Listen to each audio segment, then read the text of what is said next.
उत्तराखंड का धार्मिक शहर देवघर और इसी देवघर में महादेव बैद्यनाथ ज्योतिर्लिंग के रूप में विराजमान है।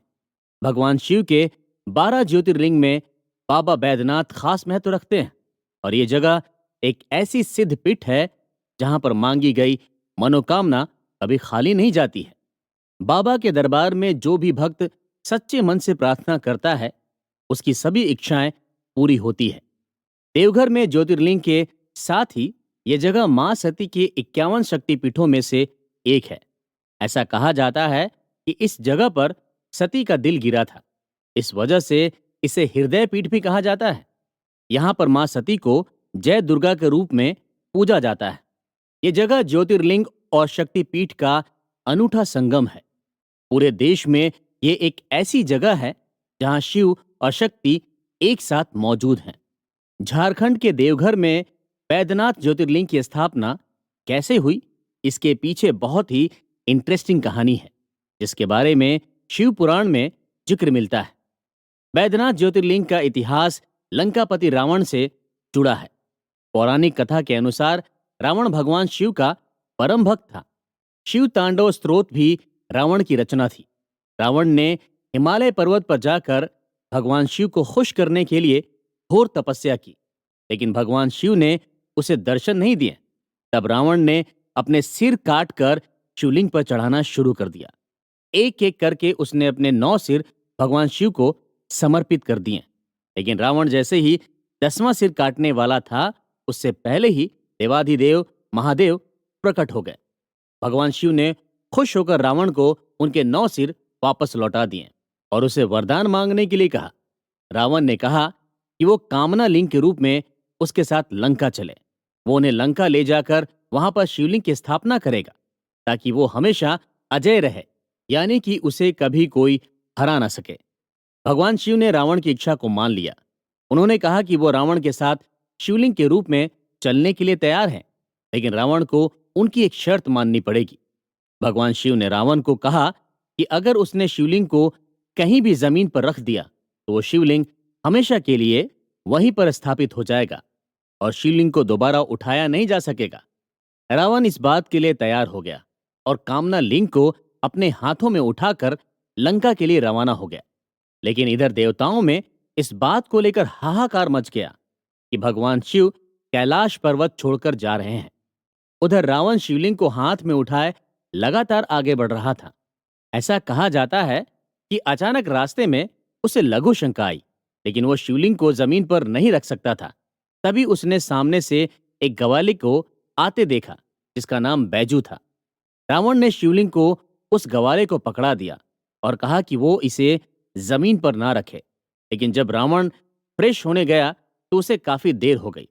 बैजू ग्वाला इतनी देर तक अपने हाथ में शिवलिंग को पकड़े खड़ा नहीं रह सका और उसने शिवलिंग को जमीन पर रख दिया।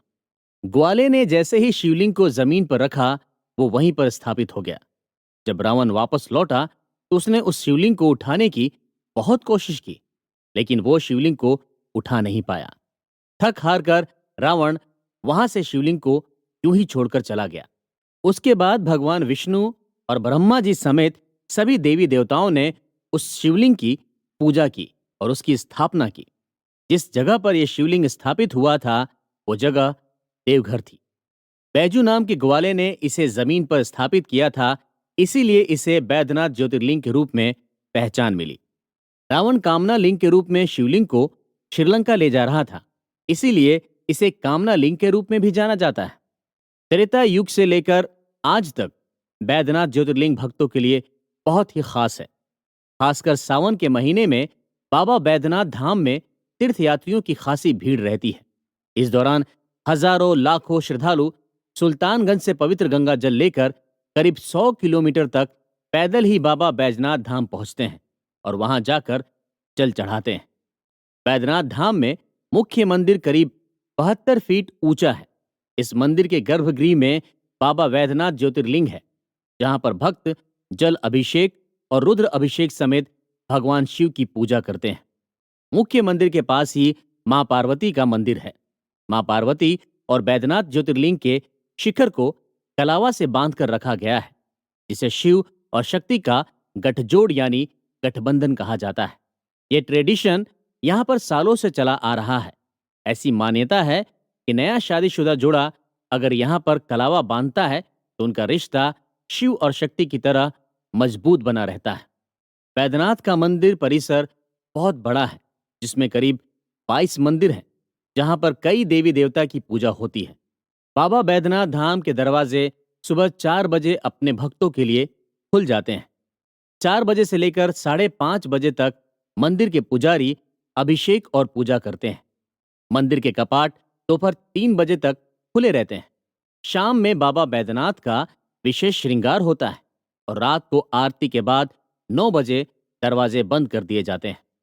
बाबा बैद्यनाथ धाम में प्रसाद के रूप में पेड़े चढ़ाए जाते हैं।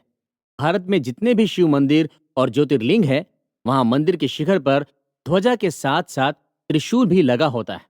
लेकिन बैद्यनाथ ज्योतिर्लिंग ही इकलौती ऐसी जगह है जहां पर मंदिर के शिखर पर त्रिशूल नहीं बल्कि पंचशूल लगा हुआ है। ये पंचशूल बैद्यनाथ धाम का सुरक्षा कवच भी है। इस पंचशूल को पंच तत्व धरती, जल, आकाश, हवा और अग्नि का रूप माना जाता है। ऐसा माना जाता है कि इस पंचशूल की वजह से ये मंदिर हजारों सालों से सुरक्षित है। हर साल शिवरात्रि के 2 दिन पहले पंचशूल को शिखर से उतारा जाता है और भक्तों के दर्शन के लिए रखा जाता है। पंचशूल के दर्शन करने के लिए हजारों लोगों की भीड़ उमड़ती है। महाशिवरात्रि के दिन पूजा के बाद पंचशूल को फिर से शिखर पर लगा दिया जाता है। इसे लगाने और उतारने का अधिकार पीढ़ी दर पीढ़ी एक ही परिवार, स्थानीय परिवार को है। कहते हैं कि जिस किसी भी इंसान की शादी नहीं हो रही हो या फिर उनके बच्चे नहीं हैं, वो बैद्यनाथ धाम में बाबा भोलेनाथ का सच्चे मन से अभिषेक करते हैं, उनकी सारी मनोकामनाएं पूरी होती है।